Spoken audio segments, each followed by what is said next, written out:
الحمد لله رب العالمين والعاقبة للمتقين والصلاة والسلام على سيد الأنبياء والمرسلين محمد وآله وصحبه أجمعين ومن تبعهم بإحسان إلى يوم الدين.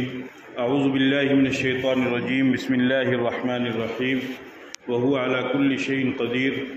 وقال النبي صلى الله عليه وسلم إن الشمس والقمر آيتان من آيات الله لا يخسفان ولا ينكسفان لموت أحد ولا لحياته فإذا رأيتم ذلك فادعوا الله وكبروا وصلوا وتصدقوا أو كما قال عليه الصلاة والسلام. میرے محترم بزرگوں اور دوستوں،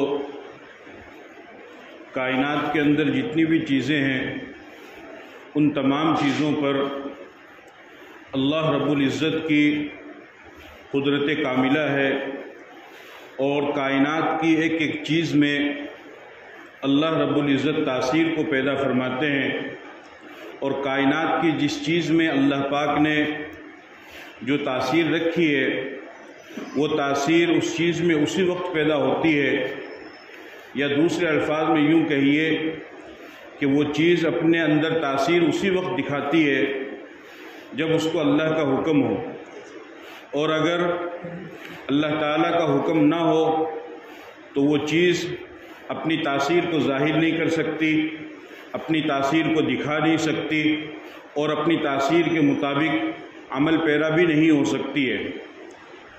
تو اللہ پاک نے جتنی بھی مخلوقات بنائی ان تمام مخلوقات میں سے ہر مخلوق پر اور ہر نفس پر اور ہر چیز پر اللہ تعالیٰ کی قدرت ہے. قرآن کریم میں اللہ تعالیٰ نے ارشاد فرمایا وَهُوَ عَلَى كُلِّ شَيْءٍ قَدِيرٌ. کائنات کے ایک ایک ذرے پر، ایک ایک چیز پر اللہ رب العزت کی قدرت کاملہ ہے. یہاں تک کہ قرآن کریم میں اللہ رب العزت نے فرمایا وَمَا تَسْقُطُ مِنْ وَرَقَةٍ إِلَّا يَعْلَمُهَا وَلَا حَبَّةٍ فِي ظُلُمَاتِ الْأَرْضِ وَلَا رَطْبٍ وَلَا يَابِسٍ إِلَّا فِي كِتَابٍ مُبِينٍ. کہ کائنات کے کسی گھنے جنگل میں جہاں پر انسان کی پہنچ بھی نہ ہو، اس گھنے جنگل میں ایک درخت لگا ہوا ہو، اس درخت کے اوپر سے اگر کوئی پتا گرتا ہے تو وہ بھی اللہ کے علم میں ہوتا ہے، اور وہ بھی اللہ کے حکم سے ہی گرتا ہے. تو کائنات کی ایک ایک چیز پر اللہ تعالیٰ کی قدرت ہے، اور جب اللہ پاک اس کی تاثیر کو ختم فرماتے ہیں تو پھر وہ تاثیر ختم بھی ہو جاتی ہے. جیسے مثال کے طور پر آگ کے اندر اللہ تعالیٰ نے یہ تاثیر رکھی ہے، یہ خاصیت رکھی ہے کہ آگ چیزوں کو جلا کر کے راکھ کر دیتی ہے. جب آپ آگ کے اندر کوئی ایسی چیز ڈالیں گے جو گلنے والی ہو، جو پگھلنے والی ہو، تو آگ کی یہ خاصیت ہے کہ چاہے وہ کیسی ہی چیز ہو، کتنی ہی اعلیٰ قسم کی چیز کیوں نہ ہو، آگ اس تاثیر کو، اپنی تاثیر کو دکھاتی ہے. اور آگ کی جو خاصیت ہے جلانا، وہ آگ اس چیز کو جلا کر کے رکھ دیتی ہے. لیکن یاد رکھیے یہ آگ بھی اپنی تاثیر اسی وقت دکھا سکتی ہے جب اس آگ کو اللہ کا حکم ہو، اور اگر اللہ کا حکم نہ ہو تو آگ بھی اپنی تاثیر نہیں دکھا سکتی ہے. چنانچہ قرآن کریم میں مشہور پیغمبر حضرت ابراہیم علیہ السلام کا واقعہ آپ حضرات نے سنا بھی ہوگا کہ ابراہیم علیہ السلام کو قوم نے اور وقت کے بادشاہ نمرود نے یہ فیصلہ کیا کہ ہمیں ابراہیم کو آگ میں جلا کر کے ختم کر دینا ہے. لیکن اللہ رب العزت کا فیصلہ کچھ اور تھا. انہوں نے کہا حرقوہ وانصروا آلہتکم ان کنتم فاعلین، کہ اگر تم اپنے معبودان باطلہ کو بچانا چاہتے ہو، ان کی عزت کرنا چاہتے ہو، ان کی عبادت کرنا چاہتے ہو، ان کے وقار کو اور زیادہ بڑھانا چاہتے ہو، تو یہ جو ابراہیم نامی شخص آیا ہے جو ہمارے معبودان باطلہ کی توہین کرتا ہے اور ایک اللہ وحدہ لا شریک لہ کی عبادت کرنے کے لیے کہتا ہے، تو پھر اس کا طریقہ یہی ہے کہ ہم ابراہیم کو آگ میں ڈال کر کے ختم کر دیں. لیکن اللہ کا فیصلہ کچھ اور تھا. اللہ نے فرمایا یا نار کونی بردم و سلام علی ابراہیم، کہ آگ یہ جو ابراہیم تیرے اندر آ رہے ہیں یہ تیری خوراک نہیں ہے بلکہ یہ میری امانت ہے، اور تجھے اپنے اندر ان کو محفوظ رکھنا ہے. چنانچہ ابراہیم علیہ السلام کو قوم نے لوگوں میں آگ میں ڈالا. ابراہیم علیہ السلام آگ میں گئے، لیکن آگ نے ان کے جسم کے ایک بال کو بھی نقصان نہیں پہنچایا. آگ کی تاثیر ہے جلانا، آگ کی خاصیت ہے جلانا، لیکن آگ بھی اپنی تاثیر اسی وقت دکھائے گی جب اس کو اللہ کا حکم ہوگا، اور اگر اللہ کا حکم نہیں ہوگا تو آگ بھی اپنی تاثیر نہیں دکھا سکتی ہے، جیسا کہ ابراہیم علیہ السلام کو آگ نے نہیں جلایا. اس سے آگے چلیے، چھری کی یہ خاصیت ہوتی ہے کہ وہ لوگوں کو کاٹ کر کے رکھ دے، یا جو چیز اس کے نیچے آپ رکھیں گے تو وہ اس کو کاٹ کر کے رکھ دے گی، اس کو وہ ختم کر دے گی۔ لیکن ابراہیم علیہ السلام کو اللہ نے حکم دیا اپنے بیٹے اسماعیل علیہ السلام کی قربانی کا، تو ابراہیم علیہ السلام نے اللہ کے حکم سے اسماعیل علیہ السلام کے گلے پر چھری پھیری، لیکن آپ کو معلوم ہے کہ وہ چھری چلی، لیکن اسماعیل علیہ السلام کے گلے کی ایک رگ بھی یا ایک نس بھی، بلکہ ان کی چمڑی کو بھی نقصان نہیں پہنچا۔ تو چھری کی یہ خاصیت ہے کہ وہ چیزوں کو کاٹ دے، لیکن چھری بھی اپنی یہ خاصیت اسی وقت دکھائے گی، اپنی یہ تاثیر اسی وقت دکھائے گی جب اس کو اللہ کا حکم ہوگا، اور اگر اللہ کا حکم نہ ہو تو چھری اپنی تاثیر اور اپنی خاصیت نہیں دکھا سکتی ہے۔ اسی طریقے سے انسان بغیر کھائے پیے تو چند دنوں تک زندہ رہ سکتا ہے، لیکن بغیر سانس کے انسان کے لیے تھوڑی دیر کے لیے بھی زندہ رہنا بڑا مشکل ہو جاتا ہے۔ سانس کی انسان کو قدم قدم پر، لمحہ لمحہ، پل پل اور سیکنڈ سیکنڈ انسان کو ضرورت ہے۔ اگر تھوڑی دیر کے لیے سانس بند کر دیا جائے یا روک دیا جائے، یا کوئی ایسی جگہ ہو کہ جہاں پر انسان کو سانس لینے کا موقع نہ ملے اور چاروں طرف سے گیس بن جائے، تو انسان گھٹ کر کے وہاں پر ختم ہو جائے گا۔ لیکن آپ دیکھیے اللہ کا کیا نظام ہے۔ اللہ تعالیٰ کے مشہور پیغمبر حضرت یونس علیہ السلام کو جب اپنی قوم سے ناراض ہو کر کے گئے، اور جب وہ سمندر کے اندر گئے اور مچھلی نے ان کو اپنا لقمہ بنایا، تو اللہ تعالیٰ نے ان کو حکم دیا کہ مچھلی، یہ جو امانت تمہارے پاس میں یونس علیہ السلام کی شکل میں آ رہی ہے، یہ کوئی خوراک نہیں بلکہ یہ امانت ہے، ان کو محفوظ رکھنا۔ چنانچہ حضرت یونس علیہ السلام 3 اندھیروں کے اندر گئے، 3 اندھیروں کے اندر، ایک تو رات کا اندھیرا، ایک سمندر کا اندھیرا، اور ایک مچھلی کے پیٹ کا اندھیرا، اور سانس لینے کی کہیں پر کوئی گنجائش نہیں ہے، اور ہوا نکلنے کی یا ہوا آنے کی یا جانے کی کہیں پر کوئی گنجائش نہیں ہے۔ مچھلی کے پیٹ کے اندر مکمل طور پر پیک ہو چکے ہیں، اور پیک ہونے کے بعد 40 دن تک اللہ پاک نے ان کو یوں ہی مچھلی کے پیٹ میں پورے سمندر کی تفریح کروائی، سیر کروائی، اور پورے سمندر میں گھمایا۔ 40 دن تک بغیر کھائے اور پیے، اور بغیر ہوا کے، بغیر سانس کے، بغیر کسی ہوا کے آنے جانے کے حضرت یونس علیہ السلام مچھلی کے پیٹ میں زندہ رہے۔ تو بغیر ہوا کے 40 دن تک زندہ رہنا اور کرنا، یہ تاثیر اسی وقت پیدا ہوتی ہے جب اللہ کا حکم ہو۔ تو اس سے آپ حضرات اندازہ لگا سکتے ہیں کہ جب اللہ کا حکم ہوتا ہے تو پھر وہ چیز اپنے اندر تاثیر پیدا کرتی ہے، اور اگر اللہ کا حکم نہ ہو تو پھر وہ چیز اپنے اندر تاثیر پیدا نہیں کر سکتی ہے۔ تو کائنات کے اندر جتنی بھی چیزیں ہیں، جتنی بھی مخلوقات ہیں، زمین ہو، آسمان ہو، چاند ہو، سورج ہو، ستارے ہو، سیارے ہو، جتنی بھی چیزیں ہیں، وہ تمام کی تمام چیزیں اپنے اندر تاثیر اسی وقت دکھاتی ہے جب ان کو اللہ کا حکم ہو۔ آپ سمجھ گئے اس بات کو؟ لیکن اگر اللہ کا حکم نہ ہو تو وہ تاثیر نہیں دکھا سکتی ہے۔ یہ بات تھوڑی سی تفصیل سے اور واقعات کی روشنی میں نے آپ کو اس وجہ سے بتائی کہ آپ حضرات کو معلوم ہے کہ ابھی 25 تاریخ کو سورج گرہن ہوا، جس کو سوریہ گرہن بولتے ہیں۔ تو اس کے سلسلے میں بھی ایک لمبی چوڑی تفصیل چلی، باتیں چلی مسلمانوں میں بھی، چونکہ بہت سو کو قرآن و حدیث کی روشنی میں سورج گرہن یا چاند گرہن کے سلسلے میں کیا بتایا گیا ہے ان کو بھی معلوم نہیں ہے۔ تو آج بہت سارے ایمان والوں کا، مسلم خواتین کا بھی اور مسلم مردوں کے بھی بہت سارے غلط عقائد بنے ہوئے ہیں، جس کی قرآن و حدیث میں یا اسلام میں کسی بھی طرح کی نہ کوئی دلیل ہے، نہ کوئی علامت ہے، نہ کوئی پروف ہے، نہ کوئی ثبوت ہے۔ آج کے اس بیان میں آپ حضرات کے سامنے یہی بات رکھنا چاہتا ہوں کہ سورج گرہن کی حقیقت کیا ہے، وہ ہوتا کیوں ہے، اور ان میں کرنے والے اعمال کون سے ہیں، اور اس سورج گرہن کے زمانے میں جو لوگوں نے اپنی طرف سے چیزیں گھڑ لی ہے ان کی کوئی حقیقت نہیں ہے۔ چنانچہ سب سے پہلے تو آپ یہ سمجھیے کہ سورج یہ بھی اللہ پاک کی ایک مخلوق ہے، اسی طریقے سے چاند یہ بھی اللہ کی ایک مخلوق ہے۔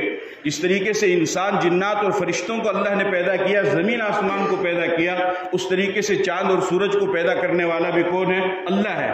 تو یہ بھی اللہ کی مخلوق ہے۔ اب اللہ پاک چاند کے اندر روشنی ڈالتا ہے، اور سورج کے اندر بھی اللہ پاک روشنی ڈالتا ہے۔ سورج کے اندر روشنی چاند سے زیادہ ہوتی ہے۔ یہ اللہ تعالیٰ کا نظام ہے، اللہ کی قدرت ہے۔ لیکن اللہ پاک اپنی قدرت کو دکھانے کے لیے، اپنی طاقت کو بتانے کے لیے بعض موقعوں پر، بعض دفعہ ایسا کرتے ہیں کہ اللہ پاک چاند اور سورج کی روشنی کو سلب کر لیتے ہیں، اس کو ختم کر دیتے ہیں، یہ بتانے کے لیے کہ جس طریقے سے اللہ چاند اور سورج میں روشنی ڈال سکتا ہے تو وہ ان کی روشنی کو کھینچ بھی سکتا ہے، وہ ان کی تاثیر کو ختم بھی کر سکتا ہے۔ چنانچہ نبی پاک صلی اللہ علیہ وسلم کے زمانے میں ایک مرتبہ سورج گرہن ہوا، اور اتفاق کی بات یہ ہے کہ اسی دن آپ علیہ الصلوۃ والسلام کے بیٹے حضرت ابراہیم، جن کو 18 مہینے کی اللہ تعالیٰ نے عمر عطا فرمائی، ان کے علاوہ جو بیٹے تھے وہ تو بہت ہی کم عمر میں انتقال ہو گئے. سب سے زیادہ عمر جو آپ کے بیٹوں میں تھی وہ حضرت ابراہیم کی تھی. 18 مہینے، 18 سال نہیں، 18 مہینے ان کی عمر تھی. اسی دن ان کا انتقال ہوا اور اسی دن سورج گرہن ہو گئے. تو لوگوں نے یہ کہا کہ آج جو سورج گرہن ہوا ہے وہ حضرت ابراہیم کے انتقال کی وجہ سے ہوا ہے. چونکہ نبی الانبیاء اور انبیاء کے سردار حضرت محمد الرسول اللہ صلی اللہ علیہ وسلم کے بیٹے کا انتقال ہوا ہے، تو بڑی عظیم الشان ہستی اور بڑی ذات کے بیٹے کا انتقال ہوا ہے، اس وجہ سے آج سورج گرہن ہو گیا ہے. جب یہ بات لوگوں نے کہی تو آپ علیہ الصلوۃ والسلام نے ان کی تردید فرمائی، اس کی نکیر فرمائی، اور آپ علیہ الصلوۃ والسلام نے ارشاد فرمایا ان الشمس والقمر آیتان من آیات اللہ لا یخسفان ولا ینکسفان لموت احد ولا لحیاته فاذا رأیتم ذلك فادعوا اللہ وکبروا وصلوا وتصدقوا.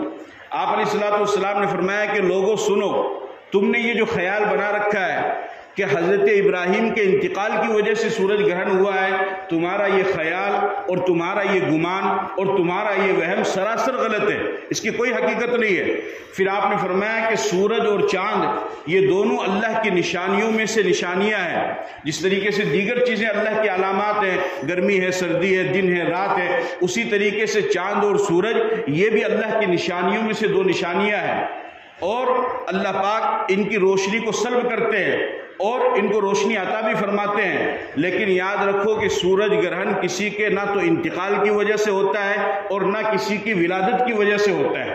یعنی تمہارا یہ جو خیال ہے کہ نبی کے بیٹے کا انتقال ہوا ہے اس وجہ سے سورج گرہن ہوا ہے، آپ نے فرمایا کہ تمہارا یہ خیال غلط ہے.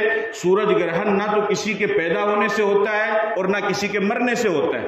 پھر آپ علیہ الصلوۃ والسلام نے فرمایا کہ کبھی کبھی اللہ پاک ایسا فرماتے ہیں یخوف اللہ بہما عبادہ، کہ اللہ پاک اس سورج گرہن کے، اس کی سورج کی روشنی کو چھین کر کے اور سورج گرہن کر کے اللہ پاک اپنے بندوں کو ڈراتے ہیں، انہیں ہوشیار کرتے ہیں کہ جس طریقے سے میں سورج کو روشنی دے سکتا ہوں اس طریقے سے میں روشنی لے بھی سکتا ہوں اور اس میں اندھیرا پیدا کر سکتا ہوں. لہذا کسی کی موت کی وجہ سے یا کسی کی حیات کی وجہ سے نہیں بلکہ اللہ کے کرنے سے یہ ہوتا ہے. پھر آپ علیہ الصلوۃ والسلام نے ارشاد فرمایا کہ جب تمہارے سامنے ایسا واقعہ پیش آئے، سورج گرہن ہو یا چاند گرہن ہو، تو تمہیں چاہیے کہ تم اس وقت تیزی کے ساتھ جتنا زیادہ ہو سکے زیادہ سے زیادہ نماز پڑھو، نفل پڑھو، صدقہ خیرات کرو، اللہ سے دعا کرو اور اپنے گناہوں پر توبہ کرو. یہ ہے سورج گرہن کے کرنے کا وقت. اور عام طور سے سورج جو گرہن ہوتا ہے وہ اللہ پاک اپنی نشانی کو تو دکھاتا ہی ہے، لیکن لوگوں کے گناہوں کی وجہ سے بھی بعض دفعہ ایسا ہوتا ہے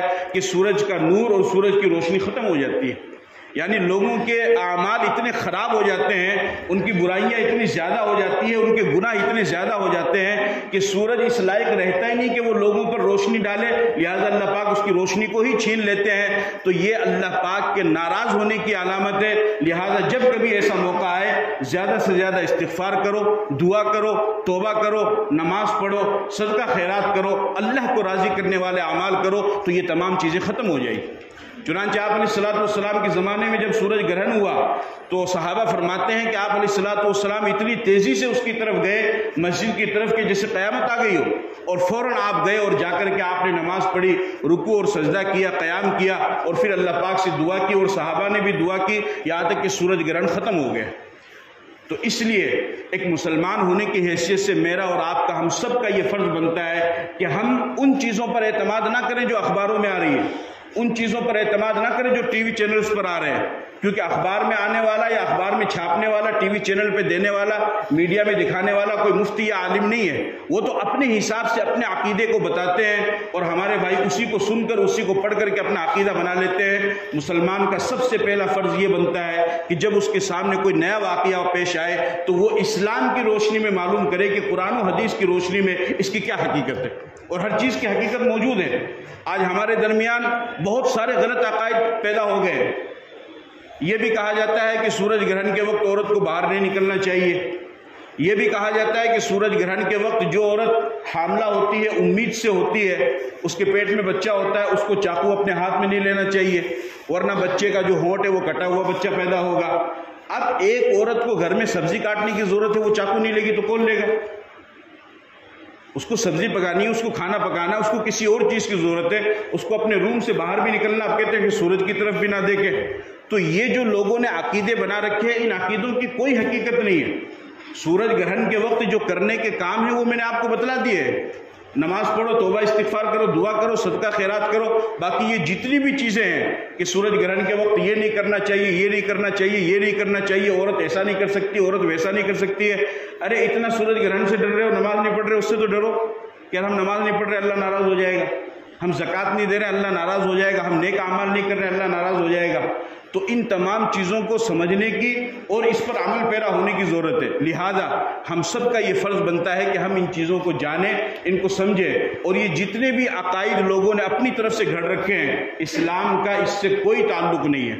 یہ سب غیروں کی طرف سے آئے ہوئے عقائد ہیں جو ہم نے اپنی طرف سے گھڑ لیے ہیں، اپنی طرف سے بنا لیے ہیں۔ لہذا جب کبھی بھی سورج گرہن ہو یا چاند گرہن ہو تو جو کرنے کے کام وہ میں نے آپ کو بتلائے ہیں۔ باقی اس کے علاوہ بنداس طریقے سے کوئی پریشان ہونے کی، کوئی ٹینشن لینے کی ضرورت نہیں ہے۔ عورت بھی اپنا کام کر سکتی ہے، مرد بھی اپنا کام کر سکتا ہے، عورت سبزی بھی کاٹ سکتی ہے، چاقو بھی ہاتھ میں لے سکتی ہے، باہر بھی نکل سکتی ہے، کسی بھی طرح کا کوئی بھی کام جو ہے وہ عورت کر سکتی ہے، اس میں کوئی غلط بات نہیں ہے۔ لہذا پریشان ہونے کی ضرورت نہیں ہے، اور ان تمام غلط عقائد کو ہمیں اپنے درمیان سے ختم کرنے کی ضرورت ہے۔ اور اسلام نے قرآن و حدیث کی روشنی میں جو عقائد ہمیں بتلائے ہیں، ان عقائد کو سمجھنے کی، ان کو سمجھانے کی، اور ان کو پھر لوگوں کو بتانے کی ضرورت ہے۔ چونکہ 2-4 دن پہلے یہ واقعہ پیش آیا تھا، تو اس میں بہت سارے لوگوں نے ہم سے بھی رابطہ کیا، بہت سارے لوگوں نے اپنی طرف سے باتیں بنائی، اور بہت سارے لوگوں نے اپنی طرف سے پتہ نہیں گھڑ گھڑ کر کے کیا کیا باتیں بنا لی ہے۔ اس لیے میں نے یہ مناسب سمجھا کہ میں آپ حضرات کے سامنے اس بات کو رکھوں۔ امید ہے کہ آپ حضرات اس چیز کو سمجھ گئے ہوں گے کہ سورج اور چاند یہ اللہ کی نشانیاں ہیں، اللہ اس کی روشنی کو ختم کر لیتا ہے، اور سورج یا چاند گرہن کے وقت میں ہمیں زیادہ سے زیادہ توبہ استغفار کرنا چاہیے۔ جتنی زیادہ ہم توبہ و استغفار کریں گے، تمام بلائیں اور تمام مصیبتیں اور تمام رکاوٹیں اور تمام کی تمام چیزیں ختم ہو جائے گی۔ اللہ پاک مجھے اور آپ کو عمل کی توفیق عطا فرمائے۔ وآخر دعوانا الحمدللہ رب العالمین۔